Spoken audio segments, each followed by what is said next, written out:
बात कर रहे हैं कि केतु की महादशा में विवाह के बारे में हम चर्चा करेंगे। ये प्रश्न है उसका, उसके लिए आपको क्या करना है। केतु के जो महादशा जैसे कि 7 वर्ष की होती है, तो विवाह के लिए सामान्यतः चुनौतीपूर्ण माना जाता है, क्योंकि केतु का अलगाव और भ्रम और अध्यात्म का कारक माना गया है।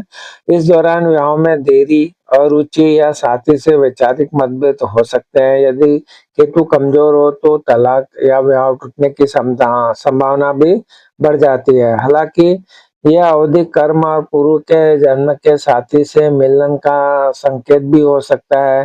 केतु की महादशा में विवाह के जो प्रभाव रहते हैं उसमें विलंब और बाधा की बात की हमने। केतु की दशा में विवाह में रुकावटें आना एक आम लक्षण है जो विवाह में देरी का कारण बन सकता है। चुनौतियों में जो अपने वैवाहिक जीवन में जो चुनौतियां आती, जैसे कि गलतफहमियां, वैचारिक मतभेद और साथी के साथ संवादहीनता हो सकती है। अलगाव का जोखिम, केतु के खराब स्थान जैसे विशेषकर 7वें घर में होने पर रिश्ता टूटना या कानूनी विवाद की स्थिति उत्पन्न हो सकती है। संवेदनशीलता और अविश्वास, जातक भावनात्मक रूप से अधिक संवेदनशील महसूस कर सकता है और जीवन साथी पर शक कर सकता है। केतु की महादशा में विवाह से जुड़े जो उपाय हैं उसमें गणेश पूजा, भगवान गणेश की आराधना करें, क्योंकि वे केतु के अधिष्ठा देवता हैं। और मंत्र जाप में ओम केम केतु नमः मंत्र का जाप करने से केतु के जो नकारात्मक प्रभाव कम हो सकते हैं।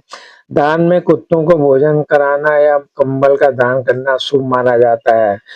किसी योग ज्योतिषाचार्य से अपनी कुंडली का विश्लेषण अवश्य करवाएं, क्योंकि अन्य ग्रहों की स्थिति जैसे शुक्र, गुरु भी महत्वपूर्ण भूमिका निभाते हैं वैवाहिक जीवन के लिए, तो उनका भी देखना जरूरी हो जाता है। यदि कुंडली में केतु शुभ स्थिति में हो तो यह अवधि आध्यात्मिक विकास और संतोषजनक जीवन भी दे सकती है।